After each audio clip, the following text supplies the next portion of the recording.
It's great to have some amount of success behind us where we've now offered this first offering and we've been able to hear what people thought about it, and then I've benefited from the ability to use that to make a better version of the game. It's flying blind a little bit less.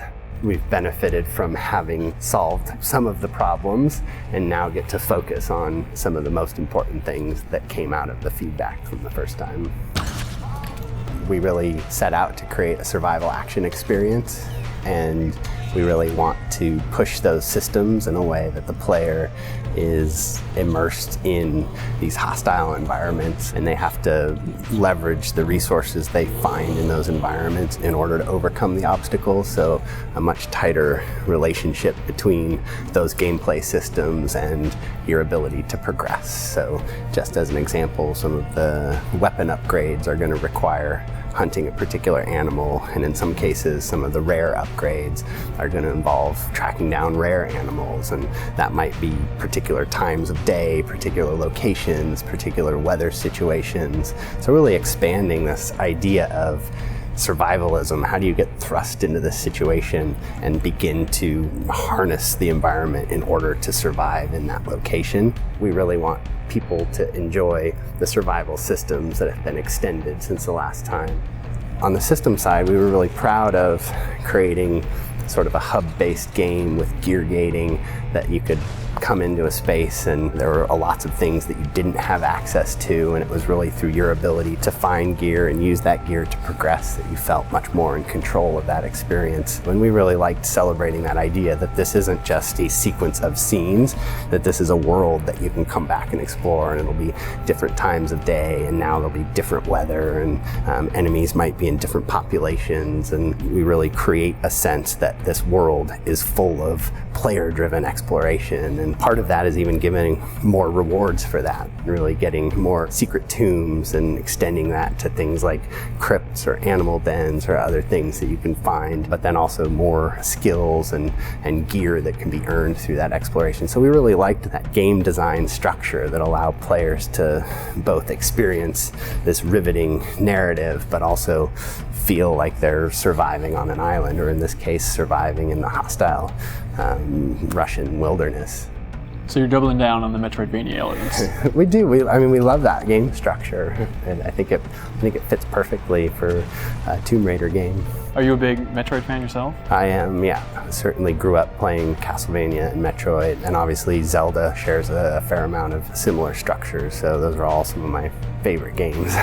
Another thing that's always important to us, and this is exciting in the context of next-gen platforms like the Xbox One, that Lara as a character, I love it now. When you get in close to her face, her eyes are darting around, and you see a sparkle like she's almost alive, and things like the hair simulation where each strand is moving based on how she moves. But even more importantly than fidelity probably is just the performance side of it. And we're doing full motion capture on the face, so you're starting to see a lot more nuanced performance. To me, it's super exciting to see her coming to life even more, grounded in her environment and touching things and really feeling like she's aware and connected to the world she's in.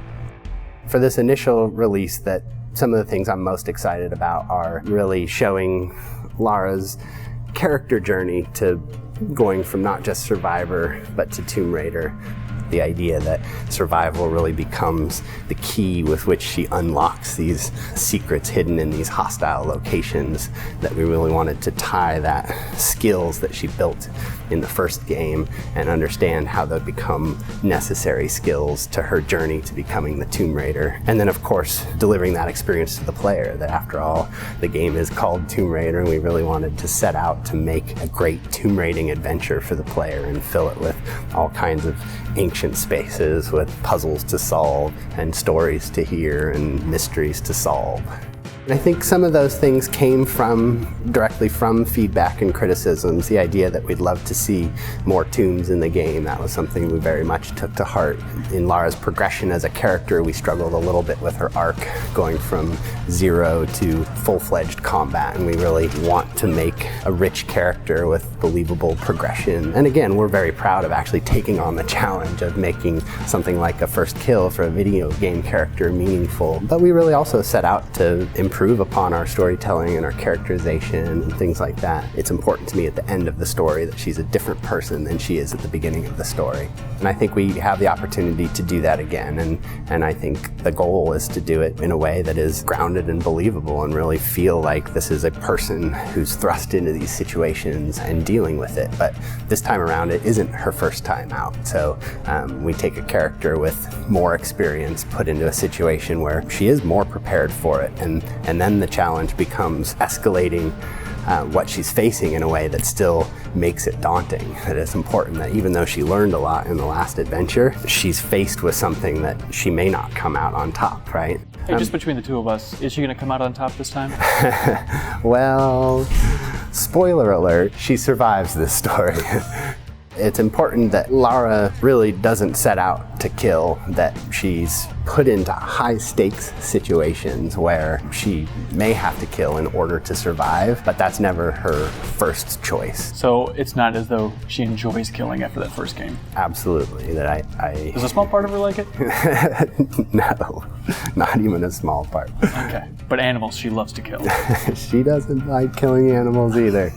I think one thing we haven't talked about yet is combat was another element of focus. In no way do I mean putting more combat in there, but actually trying to continue to make Lara inspired combat experiences. So this idea that more ways to evade enemy detection, that you can swim underwater, you can sneak through bushes, you can stay up in the trees and rooftops. These give you opportunities to avoid combat in some cases if you want, or initiate combat on your own terms. We also tried to capture more tools that you could bring into combat. So whether that be the new ammo crafting system or grenade system, or just particular skills or gear that's new this time around, and start to get a little bit more of a combat sandbox feel. There's many approaches to it. We have extended our enemy awareness system, so you get a little bit more of cat and mouse gameplay where you can hide and evade them and take advantage of chaos and distractions in the environment. Do you think there was too much gunplay and too much fighting in the last game? No, I mean, I think we try to balance our traversal and exploration and our combat and our puzzle solving. Certainly, I think for some people there was more combat than they would like, and I think we're sensitive to that. But at the same time, it is one of the skills that you have to learn to succeed in this game, and then that's where a lot of the optional content, things like secret tombs, that you can start to bias your experience towards things that you enjoy most. And also having more tools to evade combat when you want to, that's another way that some people enjoy catering to their own pacing balance.